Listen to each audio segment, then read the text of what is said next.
Assalamualaikum warahmatullahi wabarakatuh. Bismillahirrahmanirrahim. Alhamdulillah. Alhamdulillah summa alhamdulillah.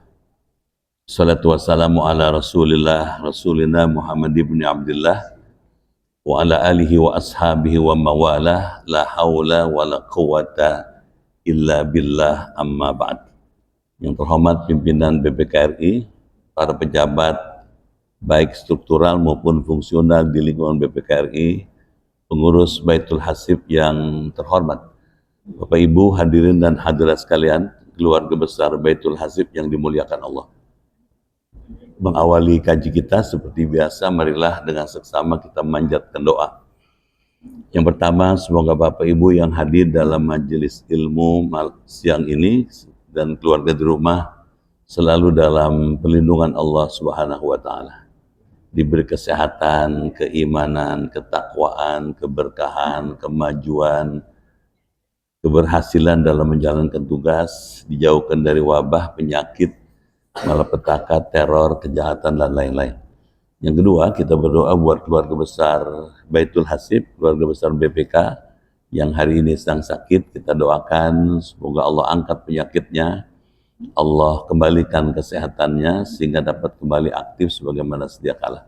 Menghantarkan doa itu, marilah kita bacakan Ummul Quran Al-Fatihah.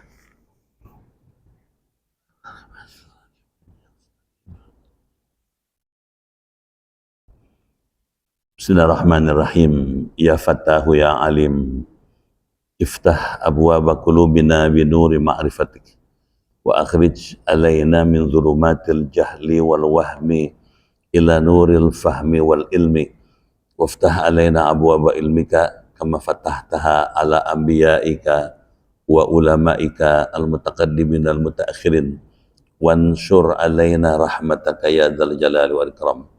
Allahumma sallimna wa sallim dinana wa sallim ahlana wa auladana wa dzurriyyatana wa sallim jama'atana wa bil khusus jamaah Baitul Hasib BPKRI min afati dunya wal akhirah wa la tasruf waqtan naza' imanana wa la tusallit alaina man la yakhafuka wa la yarhamuna warzuqna khairi dunya wal akhirah innaka ala kulli syai'in qadir. Rabbana wafiqna washfi' mardana wa sahih as-sadana wa qawi a'malana wahdina subul salam. Rabbana atina fid dunya hasanah wa fil akhirati hasanah wa qina adzabannar walhamdulillahi rabbil alamin. Bapak Ibu dimuliakan Allah, siang ini kita bersyukur dengan rahmat Allah dapat kembali hadir bermuajahat di Masjid Baitul Hasib yang kita hormati.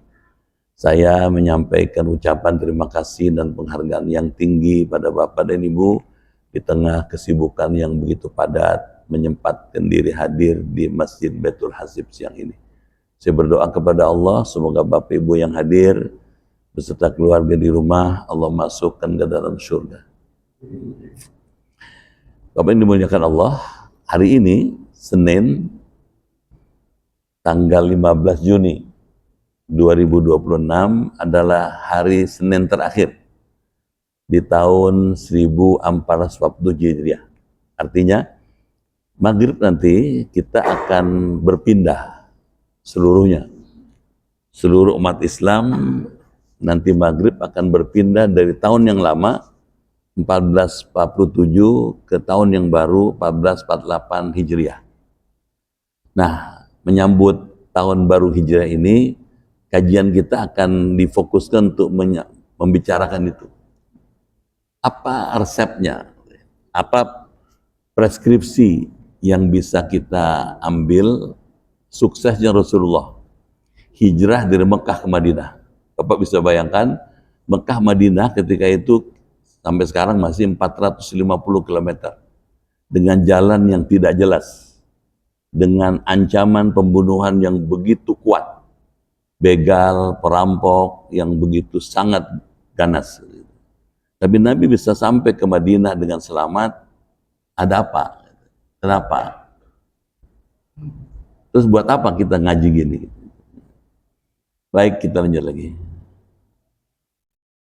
Meskipun kajiannya tentang tahun Hijriah, tapi basisnya tentang Quran. Sebagaimana sudah selalu saya sampaikan, Kajian Islam selalu didasarkan pada sumber yang jelas. Al-Quran, As-Sunnah. Ada sunnatullah yang tidak bisa dibantah. Manusia itu disebut An-Nas, makhluk yang bergerak, berpindah-pindah dari satu tempat ke tempat yang lain.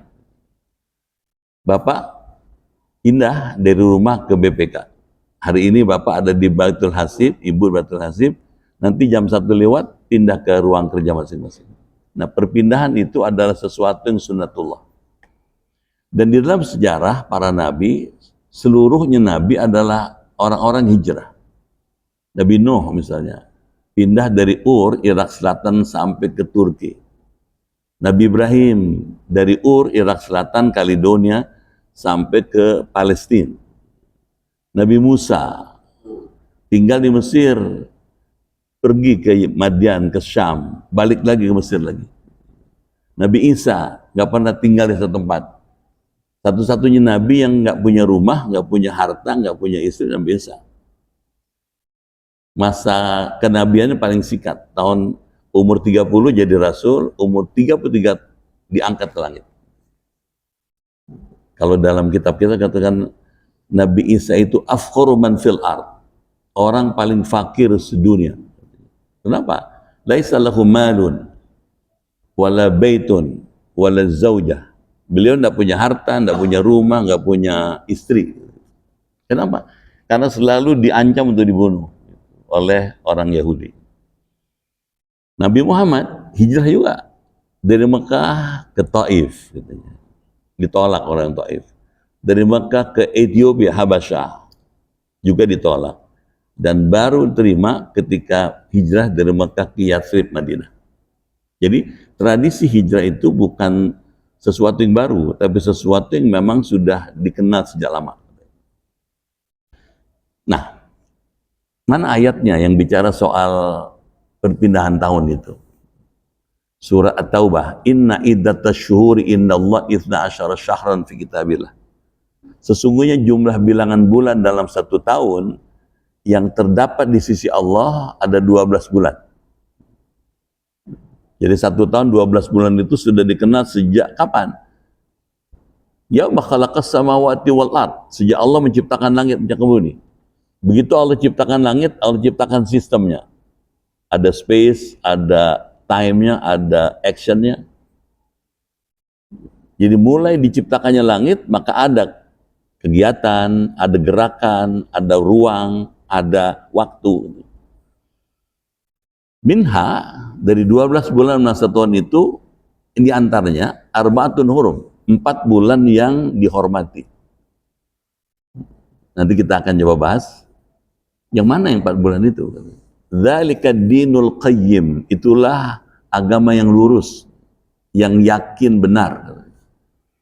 Fala tadzlimu fina anfusakum, karena itu kata Allah, jangan kamu zalim ketika memasuki 4 bulan itu. Jangan nyakiti orang, jangan jahat, jangan nyuri, jangan begal, jangan ngambil harta milik orang lain, dan lain-lain. Wa qatilul musyrikin kaffah. Perangilah orang musyrikin secara seluruhnya. Kamu yuqatilunakum kaffah, sebagaimana mereka memerangi kamu. Artinya, apabila sudah masuk 4 bulan yang dihormati, Rajab, Dzulqa'dah, Dzulhijjah, Muharram, perang mesti ceasefire, mesti berhenti. Sedang perang begitu masuk tanggal 1 Muharram berhenti. Sedang perang ketika masuk bulan Rajab berhenti. Tapi kalau kamu tidak memerangi mereka, kemudian mereka menyerbu mereka, hadapi katanya. Qatilukum, perangi aja katanya. Kalau diserbu hadapi katanya. Kamu yuqatilunakum kafa, sebagaimana mereka memerangi kamu. Wa'lamu, ketahuilah annallahu ma'al muttaqin. Allah selalu bersama orang bertakwa. Berangkat dari ayat ini, maka kita kemudian mengenal sedikitnya dua sistem kalender. Ada sistem kalender yang berdasarkan peredaran bulan atau sistem Komariah atau lunar system. Sampai sekarang sudah 1447 Hijriah. Jadi dasarnya peredaran bulan. Tapi ada kalender berdasarkan peredaran matahari, Syamsiah atau solar system. Disebut tahun Masihiyah. Sampai sekarang sudah 2026 Masehi. Nah, terus apa bedanya Hijriah dengan Masihiyah? Kita lihat sekarang. Kalau Syamsiah atau tahun Masehi itu berdasarkan peredaran matahari. Kalau Qamariyah berdasarkan peredaran bulan, sudah kita sebut tadi. Bedanya lagi, kalau tahun Masehiyah dimulai dari lahir Nabi Isa sampai sekarang 2026, maaf. Kalau tahun Qamariyah dimulai dari hijrah Rasul. Jadi beda. Bukan berdasarkan lahir Nabi Muhammad, tapi hijrah Rasul. Kenapa? Karena hijrah Rasul itu episode historik strategis yang menentukan masa depan Islam setelah itu. Islam menjadi cemerlang, masyarakat menjadi civilized, jadi beradab, dibandingkan ketika masih di Mekah. Apalagi bedanya Masehi dengan Hijriah. Kalau Masehi berubah tanggal itu, hari itu dimulai jam 00.00. Jadi nanti malam jam 00.00 ke sana berubah Selasa.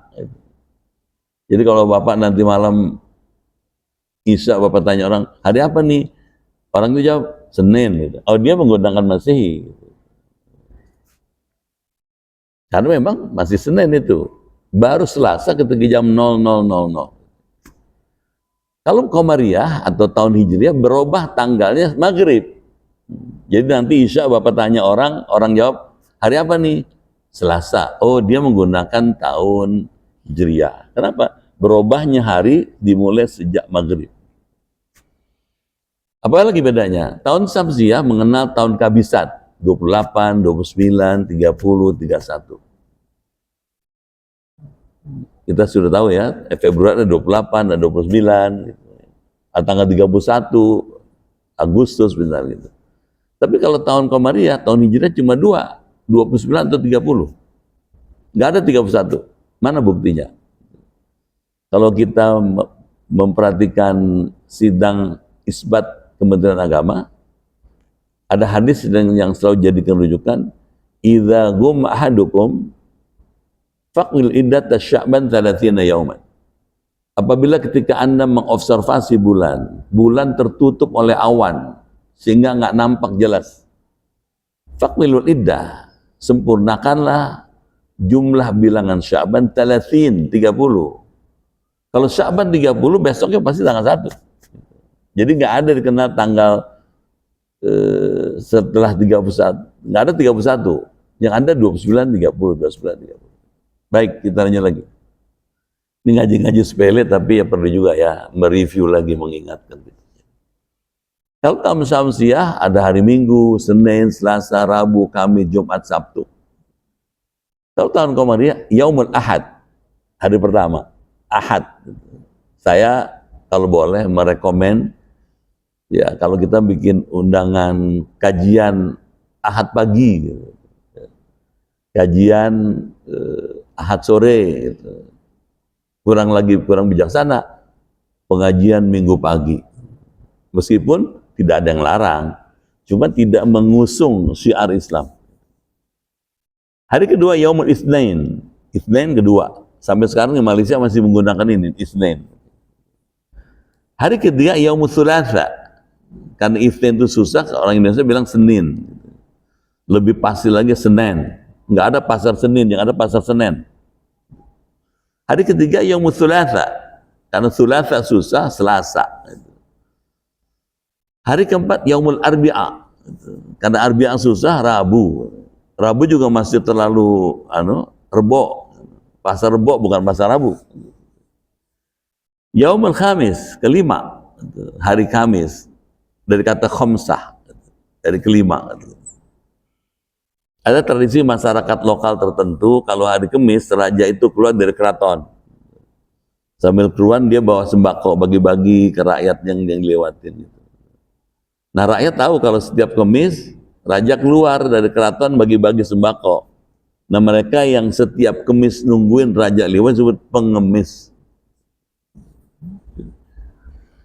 Hari ke-6 Yaumul Jumu'ah, dia irregular, dia tidak biasa nih. Mestinya kalau urutannya Yaumul Sadis, hari ke-6. Tapi karena ada ayat Quran, idza nudiya lis-salati min yaumil jumu'ah fas'au ila dzikrillah. Karena ada ayat itu maka hari ke-6 disebut hari Jumat. Al-Jumu'ah katanya. Ada yang menyebut Jemuah, ada yang menyebut Jumat katanya. Dan hari itu Yaumul Sabat. Bapak dan adik sekalian, ya sepele-sepele tapi mudah-mudahan ada gunanya, mereview kembali kata kita. Nama bulan juga beda sekali. Kalau Masehi ya Januari, Februari, Maret sampai Desember, anak TK hafal. Tapi kalau Komariah, mohon maaf, kadang-kadang yang anak TK-nya bapaknya nggak tahu. Bulan pertama Muharram. Nah karena di bulan Muharram itu ada tanggal 10 Muharram terkenal dengan Yaum Asyura, oleh Wali Songo diperkenalkan kepada masyarakat di lokal tertentu bahwa tanggal 10 sebagai puasa. Karena terkenal, maka orang lebih hafal Syuro ketimbang Muharram. Salah nggak? Nggak salah. Cuman kalau Anda tahu yang bagus, kenapa enggak? Kalau kita tahu Muharram, bagus dong katanya. Jadi kita tahu aslinya. Bulan kedua Sofar, karena Sofar itu pakai shotnya itu mulutnya monyong dikit gitu. Orang Indonesia tuh nggak berapa suka tuh mulut dimonyong-monyongin. Muharram, Suro Sapar, nggak apa-apa, karena penyesuaian lidah ketika pindah dari satu tempat ke tempat yang lain. Yang nggak boleh adalah kalau ada anak lahir bulan Sapar, terus gedenya nakal, oleh bapak ibunya Saparen. Ini nakal karena lahir bulan Sapar.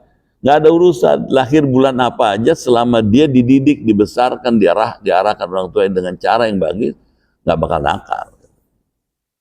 Bulan ketiga Rabiul Awal, karena di bulan ini ada tanggal 12 Rabiul Awal, hari lahir Nabi Muhammad, Maulid Nabi, maka ternyata bulan Maulid.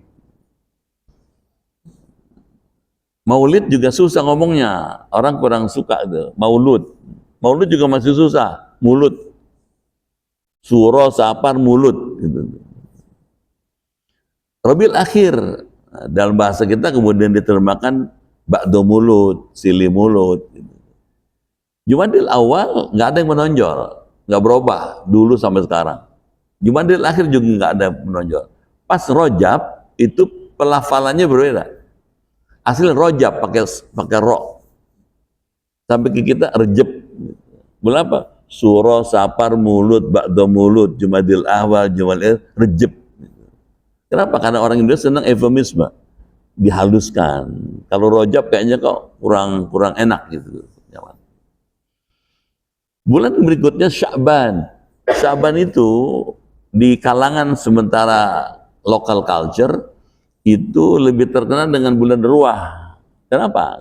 Karena ada hadis kata Rasulullah, siapa orang masuk bulan Ramadan sementara dosanya terhadap orang tuanya belum termaafkan, kalau dia puasa dijauhkan dari rahmat Allah, nggak diterima.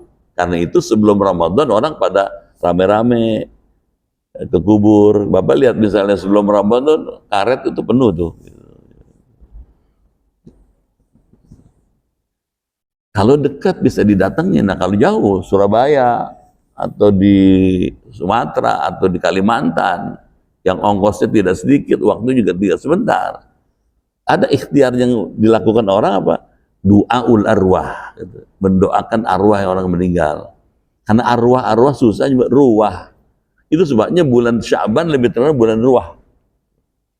Surah, Sapar, mulut, Ba'do mulut, Jumadil Awal, Jumadil Rejab, ruah. Bulan berikutnya Ramadan. Ramadan lebih terkenal bulan puasa.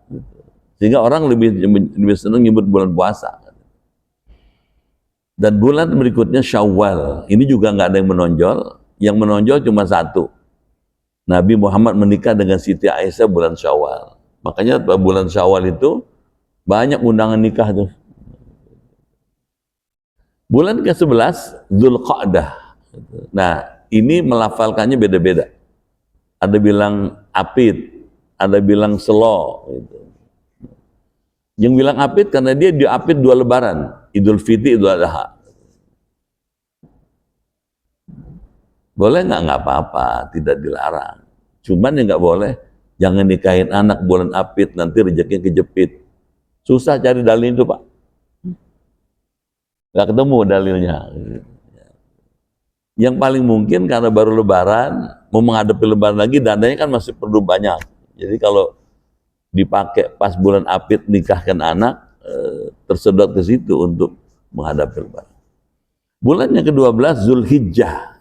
Zulhijjah di Indonesia lebih terkenal dengan sebenarnya besar, bulan haji, raya gong.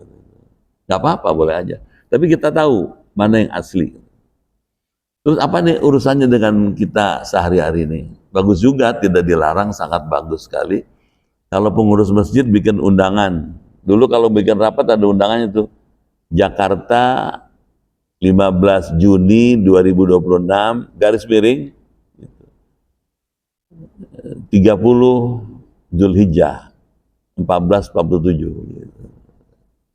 Mulai disosialisasikan. Karena boleh jadi satu saat orang nggak kenal apa itu Muharram. Orang tahunya Januari, Februari saja. Jadi Islamnya delep. Gitu. Karena itu kita yang mau mensiarkannya, kita yang mau memamurkannya, memperkenalkan kepada masyarakat. Baik, kita lanjut lagi. Itu hal-hal yang umum. Sekarang apa latar sosial historis hijrah Nabi? Ada apa? Kenapa Nabi mesti hijrah dari Mekah ke Madinah? Dakwah Rasulullah dari waktu ke waktu menunjukkan pertumbuhan yang sangat pesat. Yang mulai masuk Islam, Sayyidina Abu Bakar, Sayyidatina Khadijah, Sayyidina Ali, itu orang pelopor pertama. Lama-lama Sayyidina Utsman. Orang ke-40 masuk Islam, Umar bin Khattab. Ketika Umar bin Khattab masuk Islam, konstelasi kekuatan politik di Mekah berubah. Kenapa?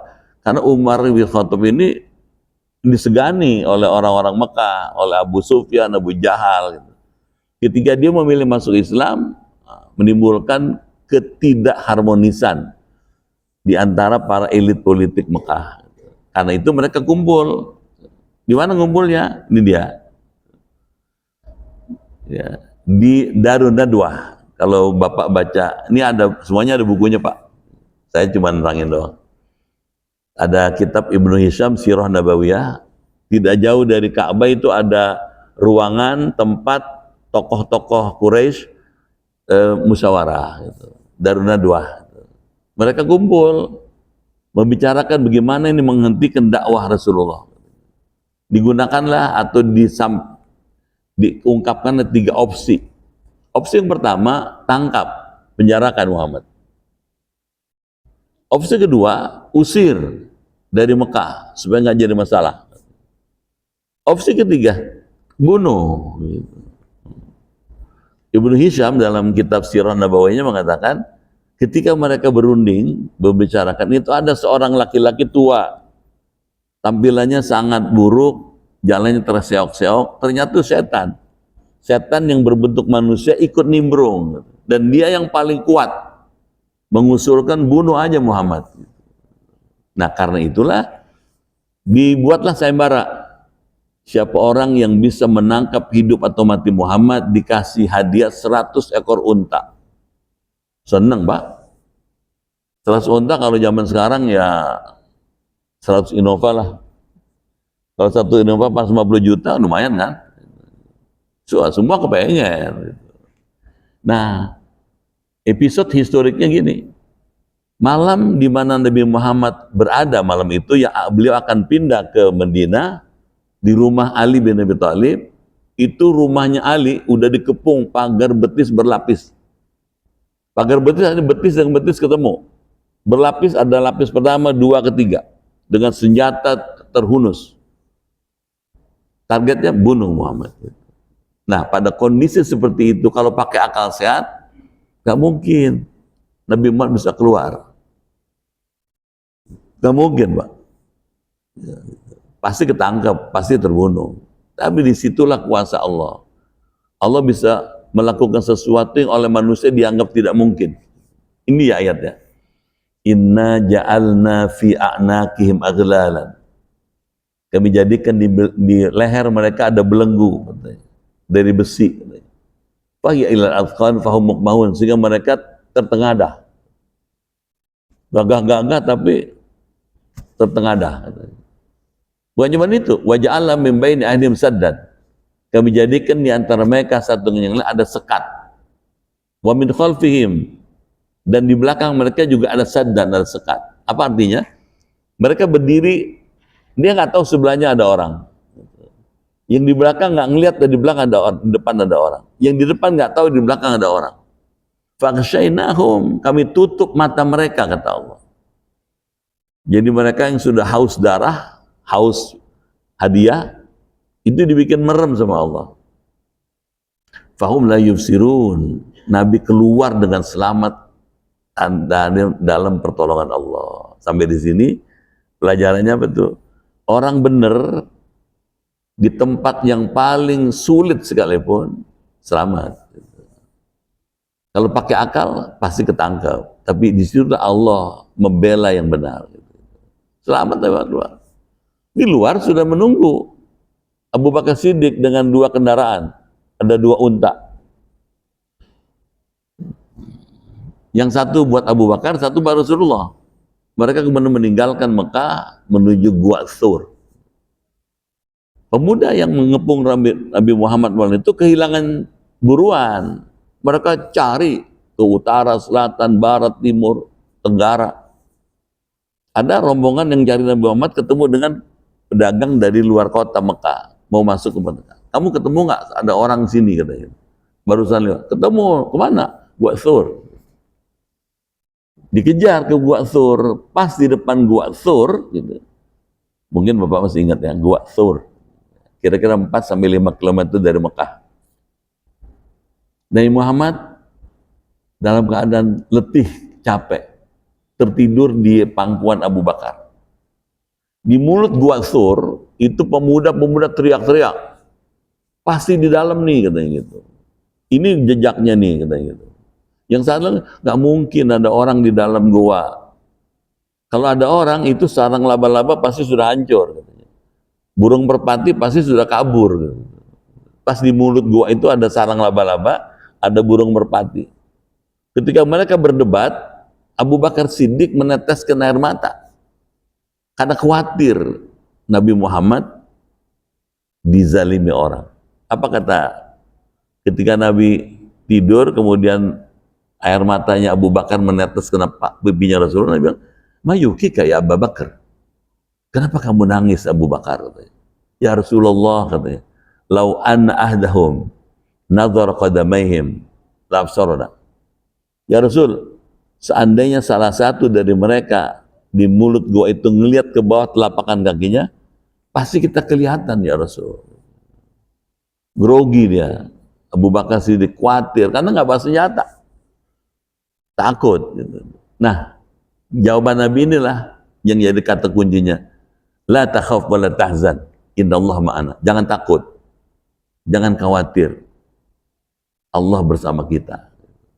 Nah, berdasarkan hadis ini, apa resep Nabi Muhammad sukses bisa sampai ke Madinah dengan selamat? Karena punya sifat muraqabah. Muraqabah adalah bagian dari tasawuf yang meyakini bahwa Allah selalu melihat dia. Allah tahu dia, Allah dengar dia, Allah ngawasi dia. Kalau orang semua merasa diawasi Allah, nggak ada kejahatan. Nggak ada orang bohong, nggak ada orang maksiat, nggak ada orang melakukan perbuatan kejahatan keuangan, kejahatan harta, ke nyawa. Allah lihat saya. Nah, muraqabah inilah menjadi sebab Nabi Muhammad selamat. Jadi ngajinya ngaji hijrah, tapi sebetulnya basisnya tasawuf. Dan selamat Nabi Muhammad sampai ke kota Madinah. Jadi muraqabah. Apa itu? Sifat batin yang merasa selalu diawasi oleh Allah. Built-in control kalau zaman dulu. Orang boleh nggak lihat, tapi Allah lihat saya. Orang bisa kita bohongin, tapi Allah nggak bisa dibohongin. Kalau gitu gimana? Kesadaran muraqabah ini penting. Dimanapun kita bekerja, dalam posisi apapun, kita akan selamat kalau muraqabah. Tahu kalau Allah lihat dia. Tahu kalau Allah dengar dia. Tahu kalau Allah mengawasi dia. Sedangkan inilah yang membuat orang nggak mau buat jahat. Meskipun peluang buat jahat ada, tapi nggak mau dia. Kenapa? Allah lihat saya. Di waktu tinggal 5 menit ya, saya ada ayat yang menguatkan bahwa Allah itu selalu bersama. Wa huwa ma'akum aina ma kuntum. Dia selalu bersama kamu di mana saja kamu berada. Dan nyatanya, kenyataannya, orang yang muraqabah selamat, sukses, berhasil, beruntung. Saya ingin cerita masih panjang nih. Pernah kejadian Umar bin Khattab itu minta izin sama Nabi untuk pergi ke Mekah umrah. Ketika Nabi disampaikan permohonan izin bahwa Umar dan sahabatnya mau pergi ke Mekah dalam rangka umrah, apa kata Nabi? La tansana ya ukhayya min du'aika. Menurut saya ini jawaban bagus banget. La tansana ya ukhayya, hai saudaraku katanya, jangan kau lupakan kami dalam doamu. Bagus banget. Ya Rasulullah yang begitu tinggi kedudukannya, tahu kalau sahabatnya mau ke Mekah, mau beribadah di sana, jangan lupa doain kami. Artinya minta doa kepada orang bukan syirik. Karena tahu kalau doa di Mekah itu mustajab. Berangkat nih, Umar bin Khattab bersama Abdullah bin Dinar. Jalan sama-sama.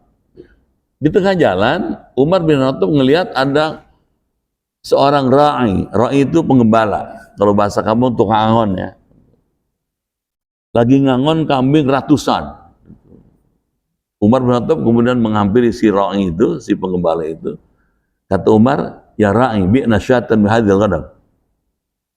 Hei, tukang angon katanya. Dek, katanya. Coba kamu jual seekor saja kambing yang kamu gembala. Apa kata si tukang angon? Ya Sayyidi ana mamluk. Tuan, saya cuma hamba saya. Kambing yang saya gembala milik majikan saya.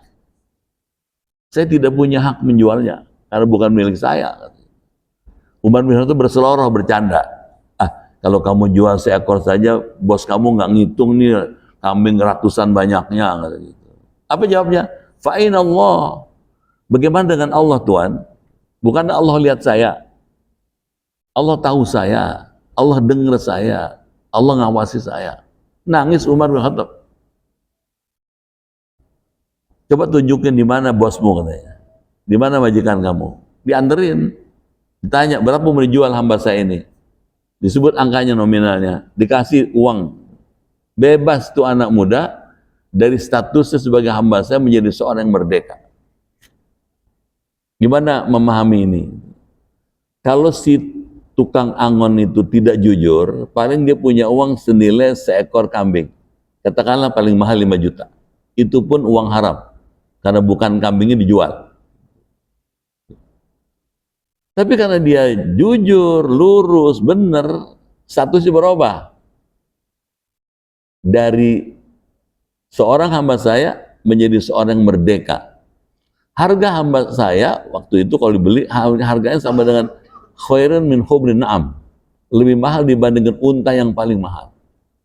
Jadi kalau pakai hitung-hitungan, kalau dia tidak jujur paling punya duit 5 juta. Tapi karena dia jujur, oh bukan 5 juta. Dia punya uang ribuan dinar. Kalau gitu gimana? memasuki tahun 1448 Hijriah, pilihan sederhana, muraqabah.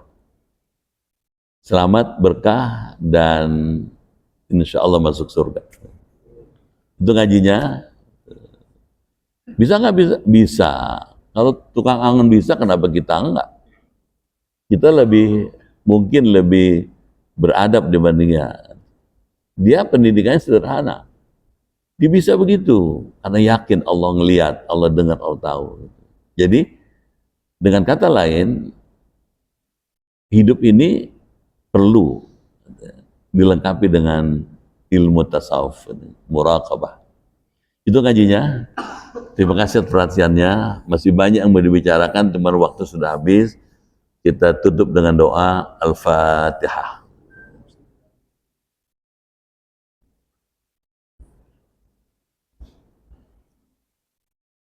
Bismillahirrahmanirrahim. Alhamdulillahi Rabbil Alamin. Hamdan katsiran tayyiban mubarakan fih. Hamda yuwafi ni'amahu yukafi'u mazidah. Ya Rabbana lakal hamdu wa lakal syukru kama yanbaghi li jalali wajhikal karim wa 'azimi sultanik. Ya muhawlal hawli wal ahwal. Hawil halana fi sanatil jadidah.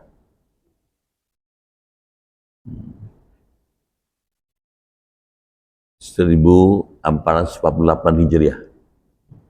Alaf wa arba'a mi'ah wa thamaniya wa arba'in ila asani halin.